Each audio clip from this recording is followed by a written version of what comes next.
नमस्कार, मी रोहिणी मंडलिक रेसिपी चॅनेलमध्ये तुम्हा सर्वांचं अगदी मनापासून स्वागत आहे। अतिशय चविष्ट चटकदार असं हे भरपूर व्हिटॅमिन सी असलेलं लिंबूचं क्रश लोणचं आपण बनवणार आहोत। बरेच जण याला लिंबाचा जाम म्हणूनही ओळखतात। लहान मुलं तर खूप आवडीने हे लोणचं खातात।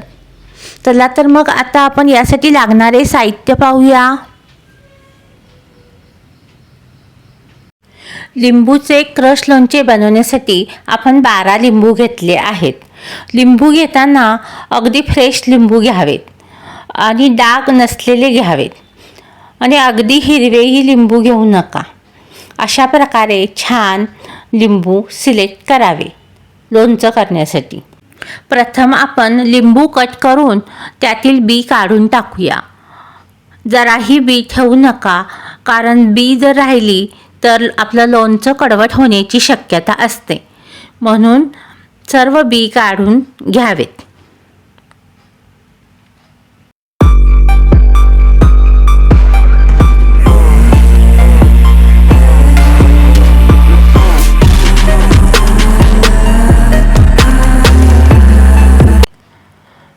लोणचं कडवट होऊ नये म्हणून आपण सर्व बी काढून टाकलेलं आहे।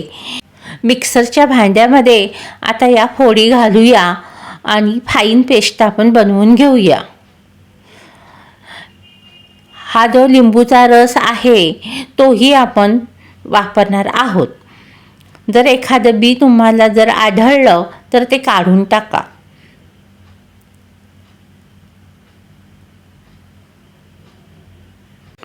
अशा प्रकारे आपण हे लिंबू मिक्सरमधून वाटून घेतले आहे। पाहू शकता किती मस्तपैकी फाईन पेस्ट आपण बनवली आहे। ही पेस्ट बनवताना पाण्याचा जराही वापर करू नका। ओन्ली लिंबूला पाणी सुटतं त्यावरच हे छानपैकी बारीक होतं। कढईमध्ये आता आपण मिश्रण काढत आहोत। या बाउलने बरोबर 3 बाउल हे मिश्रण झालं आहे। आता त्यानुसार आपण साखर घ्यायची आहे। याच कढईमध्ये आपण 6 वाटी साखर घेतली आहे आणि आता आपण मिरची पावडर घालत आहोत। 2 चमचे बेडगी मिरची पावडर टाकत आहोत। बेडगी मिरची पावडरमुळे कलर सुंदर येतो आणि चवही छान लागते। मीठही आपण 2 चमचे घालणार आहोत। साखर आपण जास्तच वापरली आहे, बरोबर डबल प्रमाण घेतलं आहे साखरेचं, कारण हे लोणचं गोडच छान लागतं।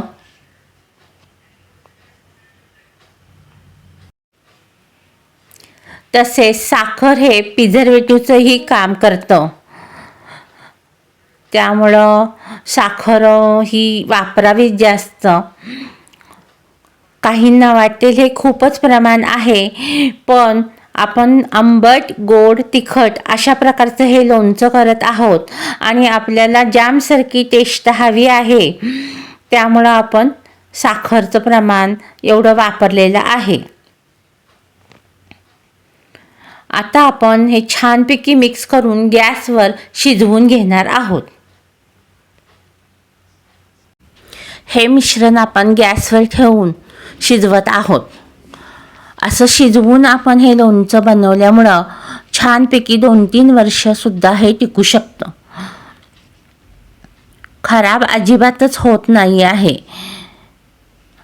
आपण जसा साखर आंबा गुळ आंबा शिजवतो त्यासारखंच हे शिजवून घ्यायचं आहे।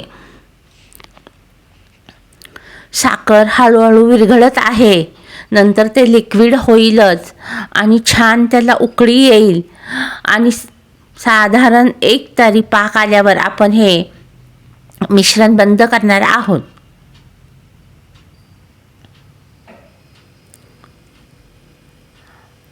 अतिशय टेस्टी असं हे लोणचं होतं। लहान मुलांना तर हे खूपच आवडतं।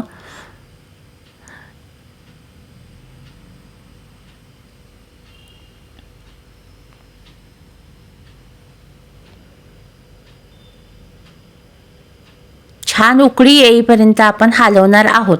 प्रथम आपण गॅस मोठा ठेवला आहे, नंतर मीडियम गॅस करून आपण हे शिजवून घेणार आहोत.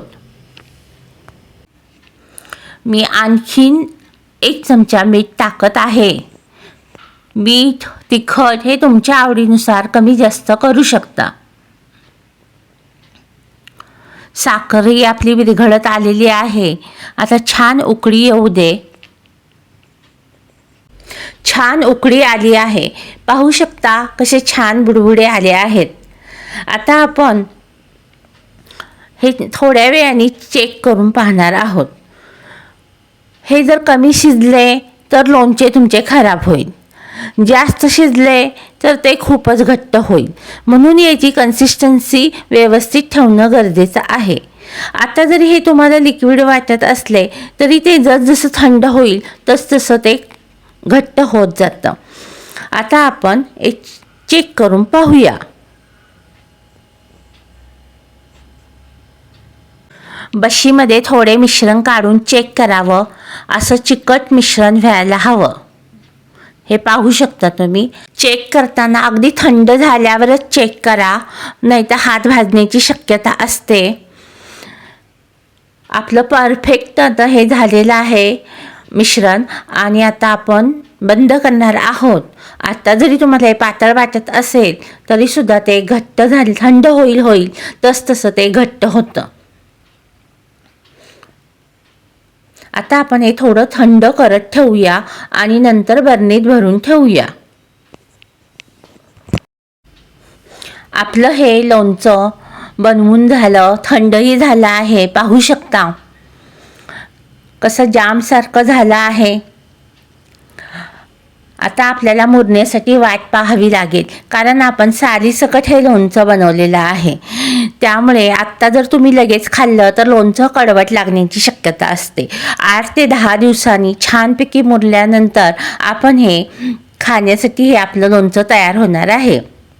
आता आपण 8 ते 10 दिवस बरणीत ठेवून देऊया आणि 10 दिवसांनी खाण्यास सुरुवात करूया. अतिशय टेस्टी, रोजच्या जेवणात तोंडी लावण्यासाठी खूपच छान आणि जिभेची चव वाढवणारं हे लोणचं आहे आणि नक्की ट्राय करून पहा.